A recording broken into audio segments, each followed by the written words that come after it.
মুখোমুখি জীবনে আমরা বিচিত্র কাউকে আবিষ্কার করি আমাদের জীবনের চলার পদে পদে। সাক্ষাৎকার সিরিজের আজকের পর্বে আমরা কথা বলবো কথাসাহিত্যিক সমরেশ মজুমদারের একটি সাক্ষাৎকার নিয়ে। সাক্ষাৎকারটি গ্রহণ করেছে ফরিদ কবির ও সাখাওয়াত টিপু। মানুষকে ভাগাভাগি করা হয় রাজনৈতিকভাবে, মন্তব্যটি করেছেন সমরেশ মজুমদার। সমরেশ মজুমদার জন্মগ্রহণ করেন কলকাতায়। তার ট্রিওলজি নামে পরিচিত কালবেলা, কালপুরুষ, উত্তরাধিকার তাকে দুই বাংলার পাঠকদের মাঝে এনে দিয়েছে খ্যাতির শীর্ষ চূড়ায়। সাতকাহন তার অনন্য একটি উপন্যাস। 2011 সালের ফেব্রুয়ারি মাসে তিনি ঢাকা সফরে এসেছিলেন। এই সময় এই সাক্ষাৎকারটি গ্রহণ করা হয়। সাখাওয়াত টিপু সাহিত্য করতে এসে আপনি কখন বুঝলেন সমরেশ মজুমদার একজন সমরেশ মজুমদার হয়ে উঠলেন? আমি কখনো বুঝতে পারছি না একজন সমরেশ মজুমদারের সাথে আরেকজন সমরেশ মজুমদারের পার্থক্য কী। আমি যেমন ছিলাম তেমনই আছি। পাঠক যদি আলাদা করে নেয় সেটা তাদের ব্যাপার। ফরিদ কবির। আপনি কি কখনো টের পেলেন কিনা ব্যক্তি সমরেশ মজুমদার আর লেখক সমরেশ মজুমদারের মধ্যে কোনো তফাৎ আছে? হ্যাঁ, আমি বুঝেছি অনেক পরে। দেখলাম লেখাচাপা হওয়ার পর পত্রিকাওয়ালারা মাস শেষে টাকা দিয়ে যাচ্ছে, প্রকাশকরা বই বিক্রির টাকা দিয়ে যাচ্ছে, কোনো অনুষ্ঠানে গেছি পাঠকরা প্রতিক্রিয়া জানাচ্ছে। তখন বুঝলাম আমার ভেতরে একটা সমরেশ মজুমদার ছিল, একটা সমরেশ মজুমদার তৈরি হয়েছিল, যার জন্য পাঠকের সাড়া পেয়েছিলাম। এই সাড়াটা 80-র দশকের 1985 কি 86 সালের দিকে। ওই সময় আপনার কোন বইটি প্রকাশিত হয়েছিল? ওই সময় আমার ট্রিওলজি শেষ হয়ে গেছে, কালবেলা, কালপুরুষ আর গর্ভধারিণী। এই ট্রিওলজি সে সময় ব্যাপক সাড়া ফেলেছিল। আপনার প্রথম উপন্যাস দৌড় প্রকাশিত হওয়ার কত বছর পরে? তার 10 বছর পরের ঘটনা এটি।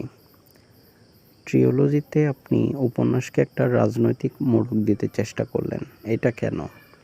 এটা বেশ মজার ঘটনা। একদিন দেশ পত্রিকার সম্পাদক সাগরময় ঘোষ ডেকে বললেন, অনেক তো ওয়ানডে ম্যাচ খেললে, এবার টেস্ট ম্যাচ খেলো, মানে এবার তুমি একটা ধারাবাহিক উপন্যাস লেখো। আমি আঁতকে উঠলাম। দৌড় উপন্যাস লিখতে গিয়ে আমি দম হারিয়ে ফেলেছি। মনে হয়েছিল আমি আর লিখতে পারবো না। লিখতে গিয়ে গল্প শেষ হয়ে যাচ্ছে, আগাচ্ছে না। আসলে আমি ওই সময় অবধি ছোটো গল্প লিখতে অভ্যস্ত ছিলাম। ধারাবাহিক উপন্যাস সপ্তাহের পর সপ্তাহ লিখব, এটা অসম্ভব মনে হলো আমার কাছে এত গল্প নেই। উনি বললেন, কেন পারবে না, নিজেকে নিয়ে লেখো।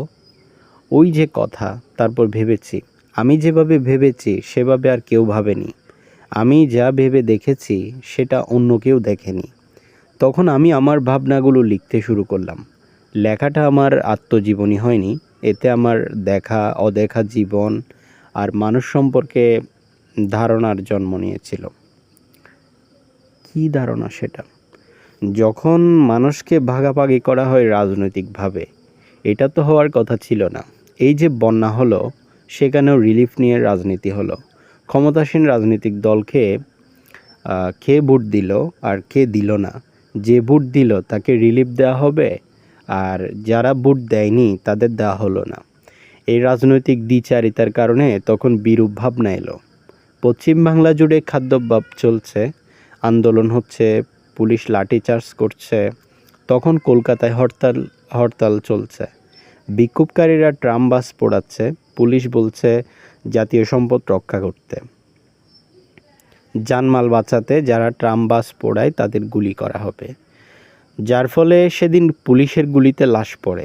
আমিও ছিলাম সেদিন, আমি বেঁচে গিয়েছিলাম। লাশ নিয়ে টানাটানি হলো, মিছিলকারীরা ভাবলো তাদের দলের লোক। কিন্তু প্রশ্ন হচ্ছে, ছেলেটা কে, আমি কে? এটা একটা গ্রেট প্রশ্ন। ওই যে ছেলেটা রাজনীতির শিকার হয়ে 17 বছর বয়সে জীবন দিয়ে দিল, এটা একটা মারাত্মক ঘটনা। সে কে? এই প্রশ্নটার উত্তর খুঁজতে খুঁজতে আমি ভাবলাম ছেলেটা বেঁচে গেছে। মানে নাটকীয়তার দিকে মোড় নিল। না, অনেকক্ষণ ধরে হাঁপাচ্ছিলাম আর পারছিলাম না লিখতে। অনেক তো হলো, এর মধ্যে প্রায় 400 পাতা লেখা শেষ, তবু লেখা শেষ হচ্ছে না। এটা কিভাবে শেষ করব? অনিমেষ তো মরে গেল, তার রাজনৈতিক আইডেন্টিটি নিয়ে এক সংকট তৈরি হলো। তো এইসব বের হওয়ার পরে একদিন সম্পাদক সাগরময় ঘোষ আমাকে ডাকলেন। আমি গেলাম। উনি টেবিলে বসে আছেন, আমাকে বললেন, এগুলো পড়ো। আমি বললাম, কি এগুলো? উনি বললেন, আমাকে গালাগাল দেওয়া হচ্ছে।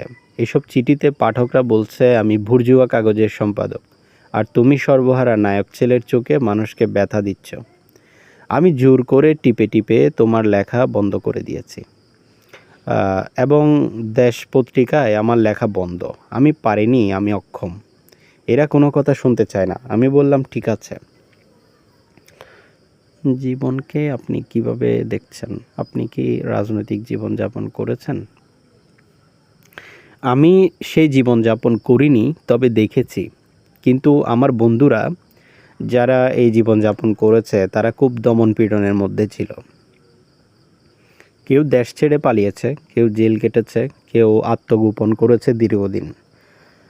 আবার জীবনে প্রেম ব্যাপারটা সিরিয়াস একটা ব্যাপার ছিল। যেসব বন্ধু আন্দোলন সংগ্রাম করছে তারা প্রেম করতে চাইতো না, কারণ তারা জানতো প্রেম মানে পেছনে টানা, প্রেম মানে ঘরের বাঁধন। ফলে তারা এটাকে এড়িয়ে চলতো। আর সে সময় প্রেম করা অনেক কঠিন ব্যাপার ছিল। হাতে হাত ধরে রাস্তায় হাঁটা সহজ ছিল না। চুম্বন টুম্বন তো ভাবাই যায় না, এরকম একটা পরিস্থিতি ছিল। এই যে পরিস্থিতি ছিল তার মধ্যে কালবেলা শেষ করলাম। মাওবাদী বা নকশালবাড়ি আন্দোলনটা শক্তি হিসেবে কাজ করেছে। মাওবাদীও ছিল আর নকশালবাদীও ছিল। নকশালবাড়ি আন্দোলনটা কি ছিল? এটা নিয়ে আমি জানা 20 বিখ্যাত নকশালবাড়ি নেতার সাথে আলোচনা করেছি এটা লেখার আগে। তো যেটা ছিল, মানে এটা আলোচনার পর বুঝেছি আমি অনেকটা অন্ধের মতো হস্তি দর্শন করেছি।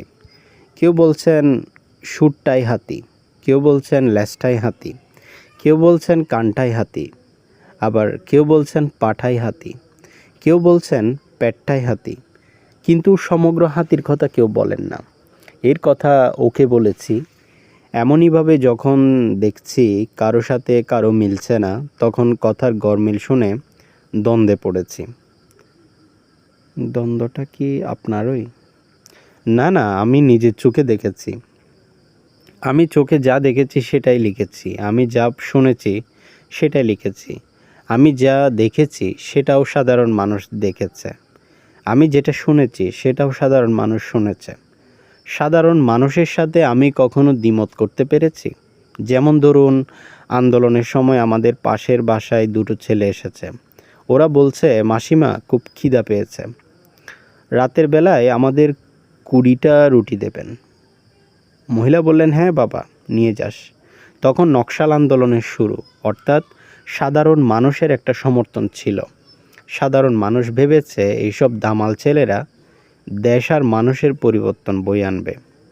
কিন্তু যেই এরা পুলিশকে মারতে আরম্ভ করলো, যে এরা গ্রামের মানুষ খুন করতে লাগলো, যে এরা বিদ্যাসাগর সহ নানা জনের মূর্তি ভাঙতে শুরু করলো, অমনি জনসমর্থন কমতে শুরু করলো।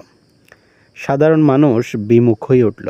মানুষ ভয় পেয়ে ওদের দেখে দরজা বন্ধ করে দিয়েছে। এটা কি তারা স্বতঃস্ফূর্তভাবে করেছে, নাকি অন্য কোনো শক্তি তাদের মধ্যে লোক ঢুকিয়ে দিয়ে ইন্ধন জুগিয়েছিল সে সময়?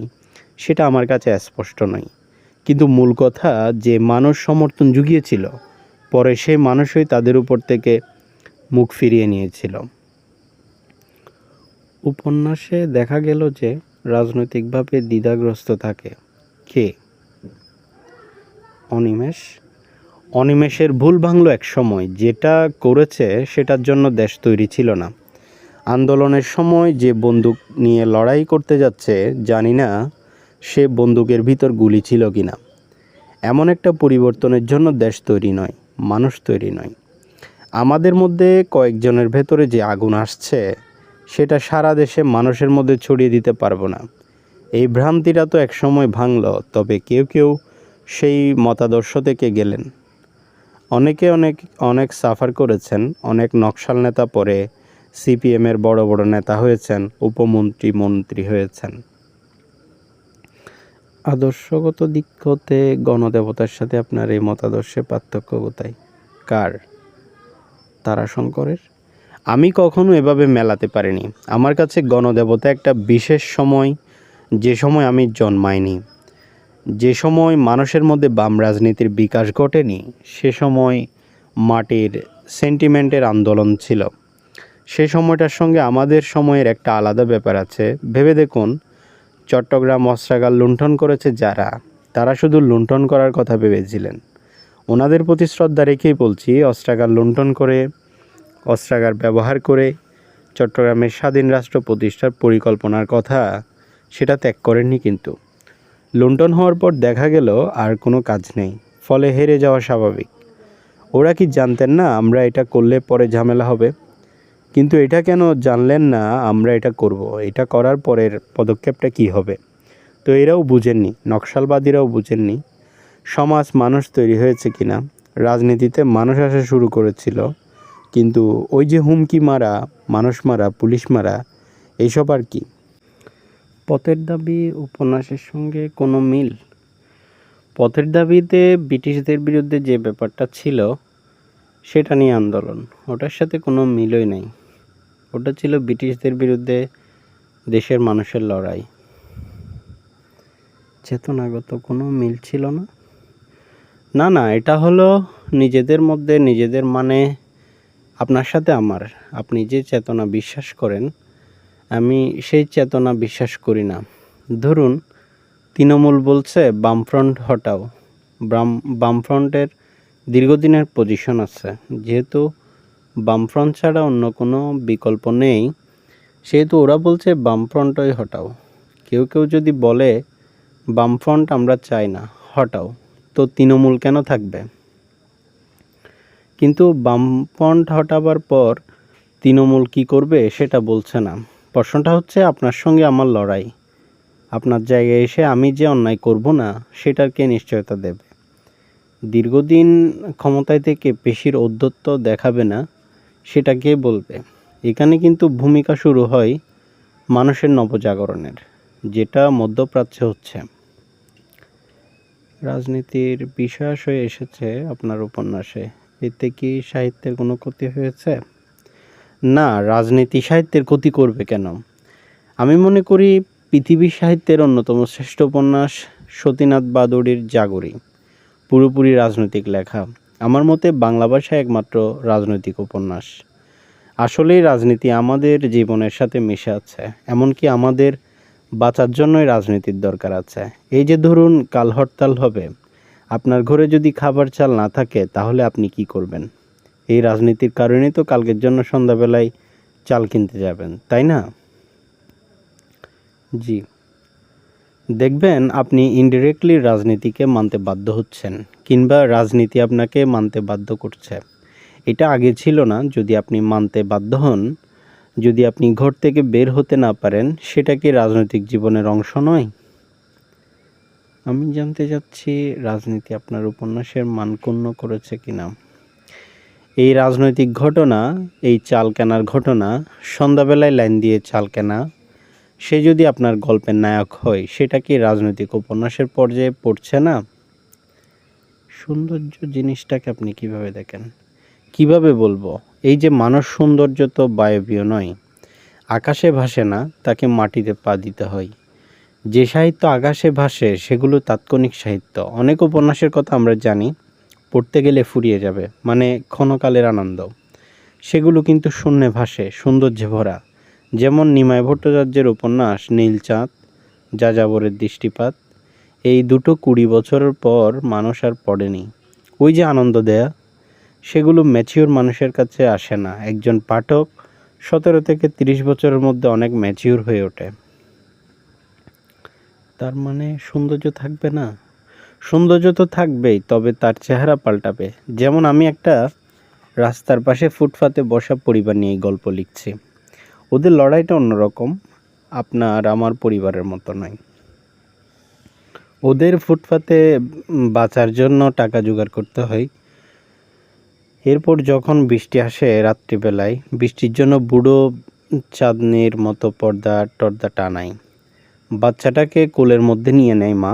তখন স্বামীকে বউটা বলে, আমাদের একটা বাসা হলে হতো না? এই যে আমাদের একটা বাসা হলে হতো না, এই যে সৌন্দর্য, সৌন্দর্যের শেষ কথা বলে কিছু নেই। আমার মনে হয় টিফু বলেছে ভাষার সৌন্দর্য। না না, অ্যাস্থেটিক নিয়েই তো। সৌন্দর্য জিনিসটাই তো মোরাল এথিক্স, মানে নৈতিক আদর্শ। মোরাল এথিক্স কেন? যেমন একজন ছবি আঁকছে, ছোট পরিবার, ছোট রুমে এদের বাস, কেন আঁকছে? যে ছবি আঁকছে সে কমার্শিয়ালি আঁকছে, অ্যাড ফার্মের ছবি। একদিন সেই ফার্মে একজন বিদেশি এলো, তো অ্যাড ফার্মের মালিক আঁকিয়েকে বলল, তুমি তো ভালো আর্ট টার্ট করো, কিছু ছবি এঁকে দাও। আঁকিয়ে বলল, আমি তো ছেড়ে দিয়েছি, 10-12 বছর আগে আঁকতাম, এখন আঁকি টাকি না, সেগুলো আমার বউ ফেলে না দিলে বাড়িতে আছে। তবুও সে বাড়িতে নিয়ে গেল। আঁকিয়ে বউকে জিজ্ঞেস করলো, আমার ছবিগুলো আছে? বউ বলল, ওরে আমার মুন্ড। সে খাটের তলা থেকে কাপড়ে মোড়ানো ছবি বের করলো। সেটা কি বউ যত্ন করে রেখেছিল? না, সেটা বউয়ের জন্য দুঃখের কারণ হয়ে দাঁড়ালো। ছবিগুলো টানানোর জায়গা ছিল না, তো বিদেশি ছবিগুলো চড়া দামে কিনে নিয়ে গেল। গল্পটা এখানে শেষ হয় না। শেষ কোথায়? রাত্রে এসে বউকে বলল, আমাদের ঘরটা বেশ ছোট, ছবি টানাবার জায়গা নেই। তখন বউটা বলল, দেয়ালগুলো সরিয়ে দাও। এই যে দেয়ালগুলো সরিয়ে দাও, এটা সমাজের শেষ কথা। আমি এটাই বলতে চাইছি আপনাকে।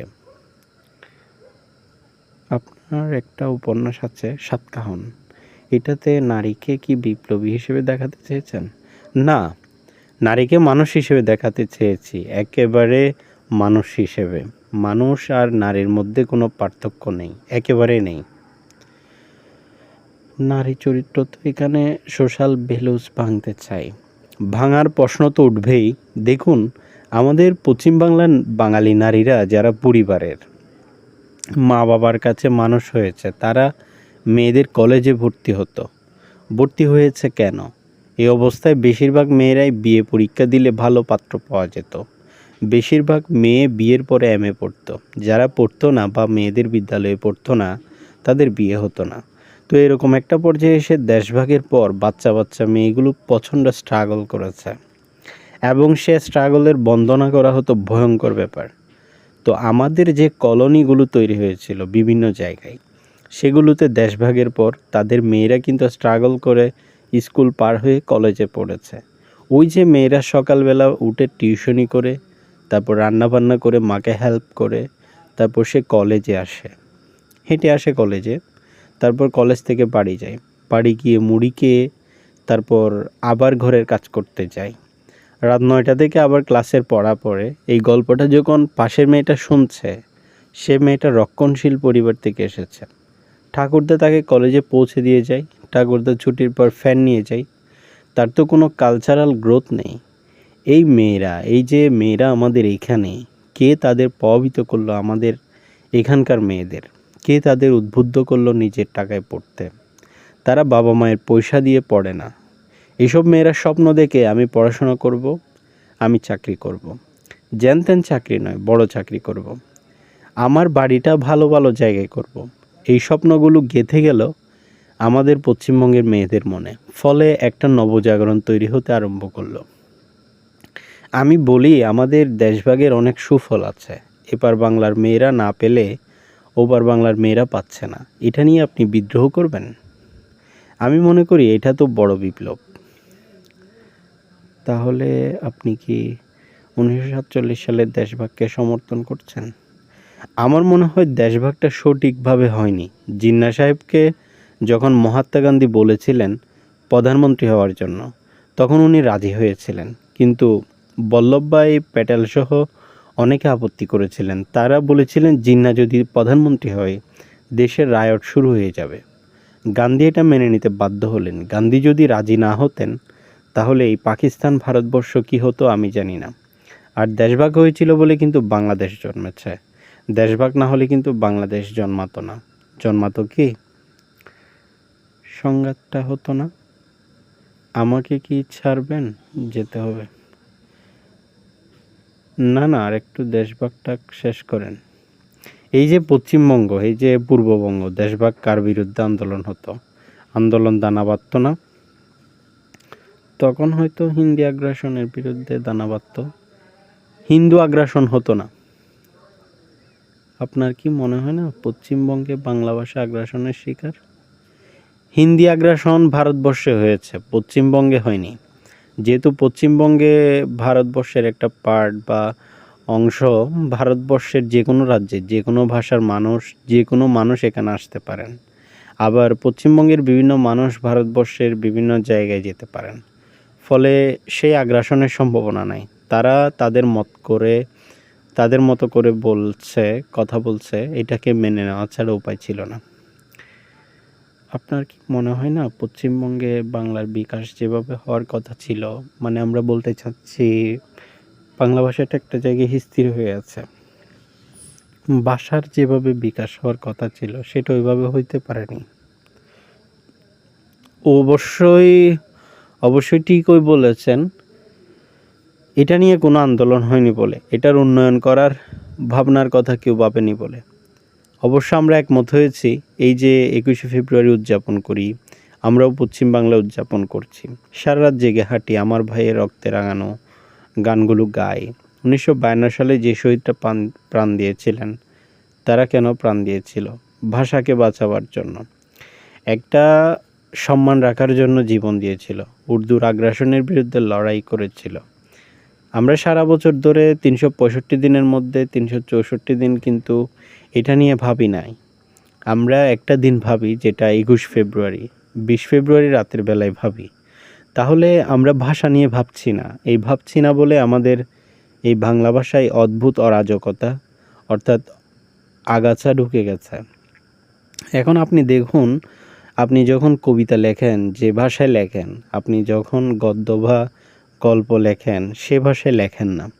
কেন এই পার্থক্য? কেন এই ভাষায় এত উর্দু, আরবি, ফার্সি ঢুকলো? যে উর্দুর জন্য 52 সালে মানুষ আত্মত্যাগ করলেন, সেই উর্দু শব্দ কেন বাংলাদেশের ভাষায় ঢুকলো? এটা নিয়ে কেউ ভাবেননি, কোনো কথা বলেননি। আমার একটা প্রস্তাব ছিল, একটা কমিউনিটি তৈরি করে বাংলা ভাষার একটা স্ট্যান্ডার্ড চেহারা দেওয়া হোক। এটা আগের চেয়ে ডেভেলপড এবং আগাছাগুলোকে ঝেড়ে ফেলা হোক। উর্দু তো একটা প্রতীক ছিল মাত্র, মানে এটা ইংরেজি ভাষার ক্ষেত্রেও হতে পারত, সেটা হিন্দি হতে পারত, সেটা তুর্কি হতে পারত। আজকে ধরেন যেভাবে বাংলায় প্রাণ পাচ্ছেন, সেভাবে আপনি কবিতা পড়ছেন, গল্প পড়ছেন, আপনি সেটা করার জন্য সচেতন হয়ে উঠছেন। আসলেই বাংলাদেশের মানুষের মনস্তাত্ত্বিক দিকের গুরুত্ব আছে, রাজ্য এবং রাষ্ট্রের যে পার্থক্য এখানে ঘটেছে কি না? না, এটা হচ্ছে, যেমন ধরুন আজকের কাগজে আছে কতজন বাঙালি বা বাংলাদেশিকে লিবিয়া জিম্মা নিয়েছে, 400 বাঙালি। জিম্মা শব্দটা কেন লিখবে? জিম্মা তো বাংলা শব্দের ধারে কাছে নেই। আবহাওয়া তো পশ্চিমবঙ্গে বলে, আপ তো আরবি শব্দ। আবহাওয়াটা তো আজকের না, 200-300 বছর ধরে আবহাওয়া রয়েছে। ভাষার আত্মীকরণটা স্বাভাবিক কিনা? আত্মীকরণ দিয়ে বুঝতে চান, যে কোনো ভাষার উপর শব্দ আসবে, যেমন ইংরেজিতে টেবিল, চেয়ার, শার্ট, প্যান্ট হিসেবে এসেছে, সেটা অভ্যেস হিসেবে এসেছে। পশ্চিম বাংলায় কোনো মানুষের ভাষায় জিম্মা শব্দ শুনবেন না। কবিতা পড়েন, গদ্যে পড়েন, গল্প পড়েন, কোথাও জিম্মা শব্দটা ছিল না। এগুলো কেন জানি মনে হচ্ছে 71 সালের পর থেকে এসব শব্দ টুকটাক করে ঢুকাচ্ছে। আমার চেয়ে আপনারা ভালো বুঝবেন। আপনারা যদি লেখাগুলো পড়েন, এই বাংলাটার সঙ্গে আপনার তখনকার কিছু না কিছু বাংলা আলাদা। ইমদাদুল হক মিলন যে বাংলা লেখেন, হুমায়ুন সে বাংলা লেখেন না। সুনীল শীর্ষেন্দু যে বাংলা লেখেন, সে বাংলা কিন্তু হুমায়ুন লেখেন না। আবার হক সাহেব যে বাংলা লেখেন, সে বাংলা কিন্তু আমাদের অনেকেই লেখেন না। এটা কেন হচ্ছে? একটা ঠিকঠাক বাংলা তৈরি হচ্ছে না। আমি আঞ্চলিক ভাষার কথা বলছি না, আঞ্চলিক ভাষা তো মানুষ বলবে, কারণ এটা তার মায়ের ভাষা। আঞ্চলিক বাংলা ভাষা যদি তার মায়ের ভাষা হয়, তাহলে বাংলা কি তার বাবার ভাষা? আমি বলি, একটা হচ্ছে ঘরের ভাষা আর একটা কাজের ভাষা। ঘরের ভাষায় একজন সে নিজের মায়ের সঙ্গে যে ভাষায় কথা বলে সে কাজ করতে সে বাংলা বলবেন না। মানছেন তো এটা? বলেন। কাজেই যে তার ঘরের ভাষায় গল্প লেখেন, উপন্যাস লেখেন, সেটা কি গ্রহণীয় হবে? আপনার একটা উপন্যাসে আবু শব্দ আছে, আরবি আবু মানে আব্বা, কিন্তু বাবা বলার ক্ষেত্রে আবু শব্দটা ব্যবহার করা হয় না। আপনি কেন আবু শব্দটা ব্যবহার করলেন? যেহেতু আমি দিনের পর দিন শুনছি এবং পড়ছি যার সঙ্গে 60 বছর আগেকার বাংলাদেশের লোকের মুখের শব্দ আমি ধরে নিয়েছি, দীর্ঘদিন ব্যবহার করতে করতে টেবিল চেয়ারের মতো আবু চলে এসেছে। আম্মা এবং আম্মু এবং মাও বলে অনেকে, কিন্তু আব্বুর ব্যবহারটা আসলে এই বঙ্গে কখনো ছিল না। সেটা ছিল আব্বা বা আব্বার অপভ্রংশ হিসেবে আব্বু, অথবা আম্মার অপ্রভংশ হিসেবে আম্মু। সেটা একটা মধুর ডাক হিসেবে ব্যবহার হতো। এটা ছিল 1938 থেকে 40 সালের। উপন্যাসের নামটা ভুলে গেছি। ওখানে আমি আবু শব্দটা পাই। আমার ধারণা হলো 72 বছর আগে আবু শব্দটা এখানে কেন ছিল। এখানে আমি এক বাড়িতে গেছি, সেখানে আবু বলে ডাকলো। আমি যেখানে থাকতাম ওখানে ওরা বাস করত। আমি যদি বহিরাগত হতাম তাহলে ব্যবহার করতাম না। আমি যা শুনবো, আমি যা পড়বো তাই তো লিখবো, ঠিক আছে?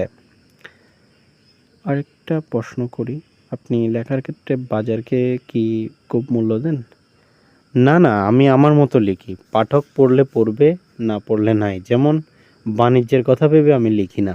আমার প্রিয় উপন্যাস এখনও সময় আছে 2000 থেকে 300 কপির বেশি বিক্রি হয়নি। কেন হয়নি সেটা আমি বলতে পারবো না। সেটা পাঠকের ভালো লাগেনি। একজন পাঠকের ভালো না লাগতেই পারে, আর না হলে সে পাঠক ছুটেই যায়। এই যার ভালো লাগছে না সে কালবেলা কিনছে। তারপরেও বলবো এখনও সময় আছে, ভালো উপন্যাস।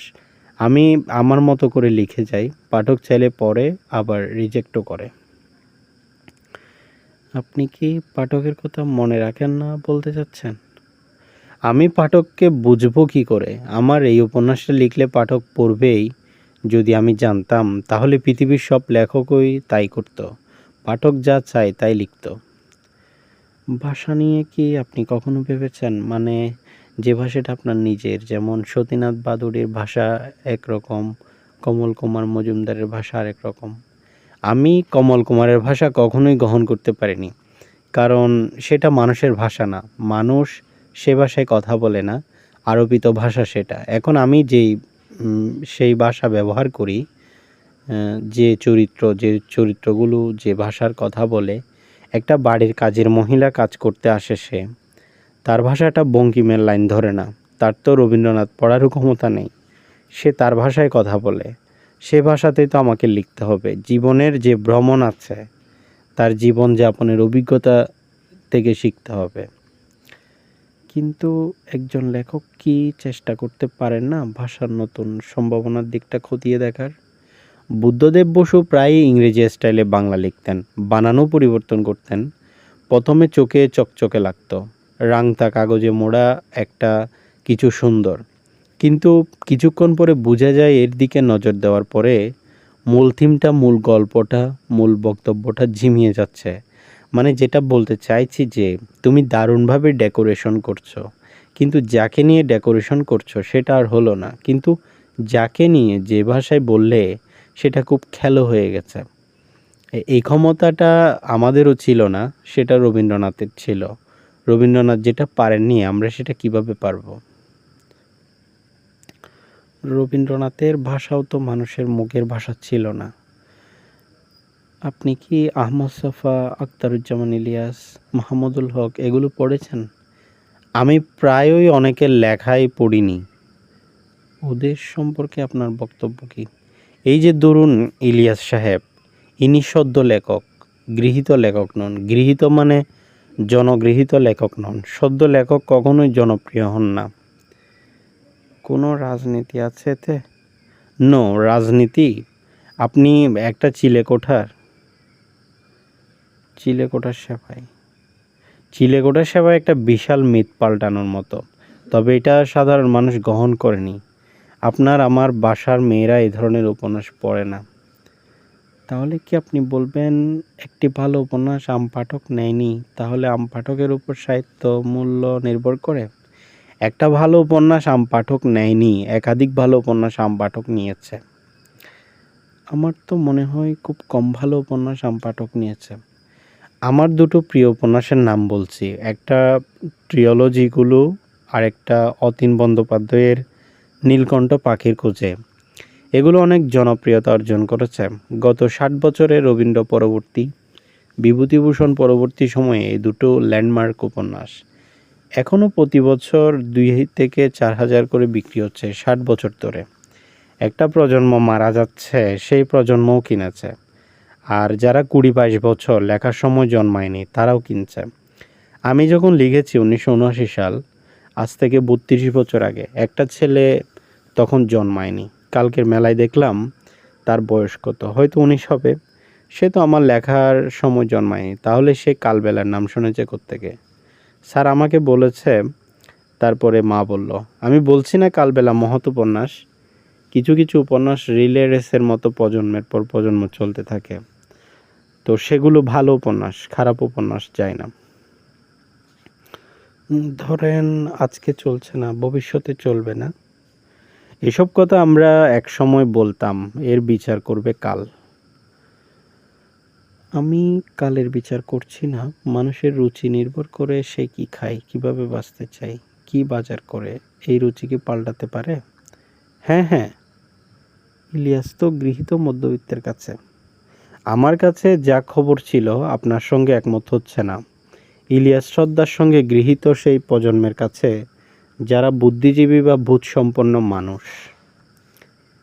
এটা তো মাহমুদুল হক ও আহমদ ছফা দুজনের ক্ষেত্রেই।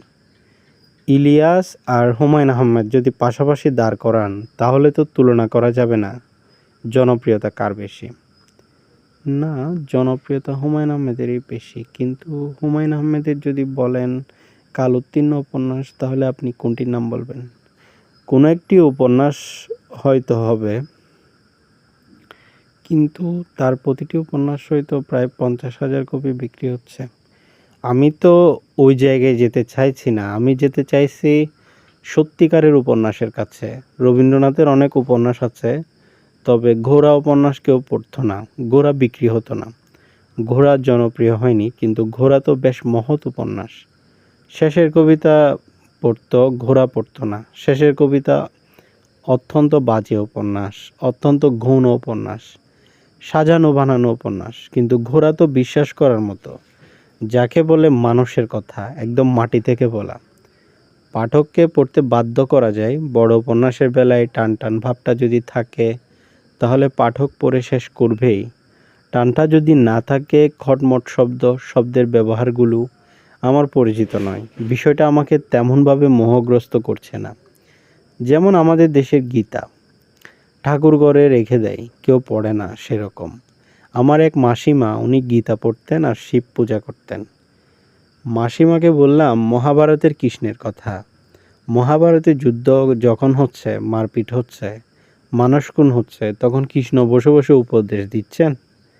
তখন তিনি বললেন, না না, কৃষ্ণ মুখে মুখে উপদেশ বলছিল, অন্য কেউ লিখেছিল।